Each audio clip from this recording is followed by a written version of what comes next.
السلام علیکم میرے پیارے دوستو، میں ہوں محمد عثمان اور آپ دیکھ رہے ہیں اسلامک موٹیویشن۔ آج کا میرا ٹاپک ہے کفر کیا ہے اور اسلام کیا۔ اس بات کو سمجھنے کے لیے سب سے پہلے آپ کو یہ جاننا چاہیے کہ کفر کیا ہے اور اسلام کیا ہے۔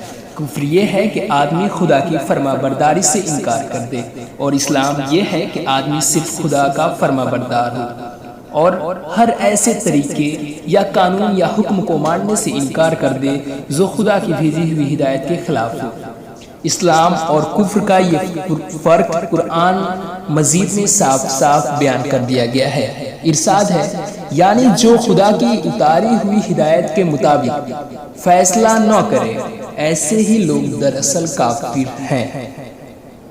فیصلہ کرنے سے یہ مراد نہیں ہے کہ عدالت میں جو مقدمہ جائے بس اسی کا فیصلہ خدا کی کتاب کے مطابق ہو، بلکہ دراصل اس سے مراد وہ فیصلہ ہے جو ہر شخص اپنی زندگی میں ہر وقت کیا کرتا ہے۔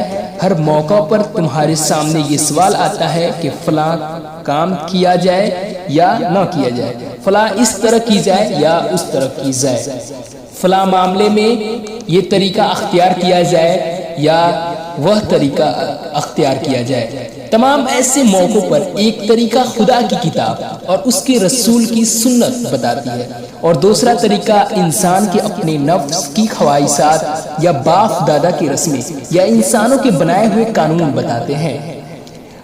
اب جو شخص خدا کے بتائے ہوئے طریقے کو چھوڑ کر کسی دوسرے طریقے کے مطابق کام کرنے کا فیصلہ کرتا ہے، وہ دراصل کفر کا طریقہ اختیار کرتا ہے۔ اگر اس نے اپنی ساری زندگی ہی کے لیے یہی ڈھنگ اختیار کیا ہے تو وہ پورا کافر ہے، اور اگر وہ بعض معاملات میں تو خدا کی ہدایت کو مانتا ہو اور بعض میں اپنے نفس کی خواہشات کو یا رسم و رواج کے انسانوں کے قانون کو خدا کے قانون پر ترجیح دیتا ہو، تو جس قدر بھی وہ خدا کے قانون کی بغاوت کرتا ہے اسی قدر کفر میں مبتلا ہے۔ کوئی آدھا کافر ہے، کوئی چوتھائی کافر ہے، کسی میں 10واں حصہ کفر کا ہے اور کسی میں 20واں حصہ۔ غرض جتنی خدا کے قانون سے بغاوت ہے اتنے ہی کفر بھی ہے۔ اسلام اس کے سوا کچھ نہیں ہے کہ آدمی صرف خدا کا بندہ، نفس کا بندہ، نہ باپ دادا کا بندہ، نہ خاندان اور قبیلہ کا بندہ، نہ مولوی صاحب اور پیر صاحب کا بندہ، نہ زمیندار صاحب اور تحصیلدار صاحب اور مجسٹریٹ صاحب کا بندہ، نہ خدا کے سوا کسی اور صاحب کا بندہ۔ قرآن مجید میں ارشاد ہے، یعنی اے نبی اہل کتاب سے کہو کہ آؤ ہم تم ایک ایسی بات پر اتفاق کر لے جو ہمارے اور تمہارے درمیان یکساں ہے، یعنی جو تمہارے نبی بھی بتا گئے ہیں، اور خدا کا نبی ہونے کی حیثیت سے میں بھی وہی بات کہتا ہوں۔ وہ بات یہ ہے کہ ایک تو ہم اللہ کے سوا کسی کے بندے بن کر نہ رہیں، دوسرے یہ کہ خدائی میں کسی کو شریک نہ کرے، اور تیسری بات یہ ہے کہ ہم میں کوئی انسان کسی انسان کو اللہ کے بجائے اپنا مالک اور اپنا آقا نہ بنائے۔ یہ تین باتیں اگر وہ نہیں مانتے تو ان سے کہہ دو کہ گواہ رہو ہم تو مسلمان ہیں، یعنی ہم ان تینوں باتوں کو مانتے ہیں۔ قرآن میں ایک دوسری جگہ ارشاد ہے، یعنی کیا وہ خدا کی اطاعت کے سوا کسی اور کی اطاعت چاہتے ہیں؟ حالانکہ خدا وہ ہے کہ زمین اور آسمان کی ہر چیز اسی کا اطاعت کر رہی ہے اور سب کو اسی کی طرف پلٹنا ہے۔ ان دونوں آیتوں میں ایک ہی بات بیان کی گئی ہے، یعنی یہ کہ اصل دین خدا کی اطاعت اور فرما برداری ہے۔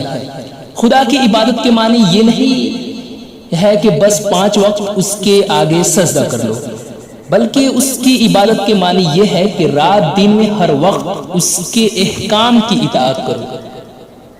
جس چیز سے اس نے منع کیا ہے اس سے رک جاؤ، جس چیز کا اس نے حکم دیا ہے اس پر عمل کرو۔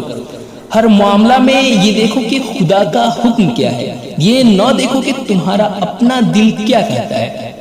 تمہاری عقل کیا کہتی ہے؟ باپ دادا کیا کر گئے؟ خاندان اور برادری کی مرضی کیا ہے؟ جناب مولوی صاحب اور جناب پیر صاحب کیا فرماتے ہیں؟ اور فلاں صاحب کا کیا حکم ہے؟ اور فلاں صاحب کی کیا مرضی ہے؟ اگر تم نے خدا کے حکم کو چھوڑ کر کسی کی بات بھی مانی تو خدائی میں اس کو شریک کیا، اس کو وہ درجہ دیا جو صرف خدا کا درجہ ہے۔ حکم دینے والا تو صرف خدا ہے، بندگی کے لائق تو صرف وہ ہے جس نے تمہیں پیدا کیا اور جس کے بل بوتے پر تم زندہ ہو۔ زمین اور آسمان کی ہر چیز اسی کی اطاعت کر رہی ہے۔ کوئی پتھر کسی پتھر کی اطاعت نہیں کرتا، کوئی درخت کسی درخت کا اطاعت نہیں کرتا، کوئی جانور کسی جانور کا اطاعت نہیں کرتا۔ پھر کیا تم جانوروں اور درختوں اور پتھروں سے بھی غیر گزرے ہو کہ وہ تو صرف خدا کی اطاعت کرے اور تم خدا کو چھوڑ کر انسانوں کی اطاعت کرو؟ یہ ہے وہ بات جو قرآن کی ان دونوں آیتوں میں بیان فرمائی گئی ہے۔ That's all. شکریہ، خدا حافظ۔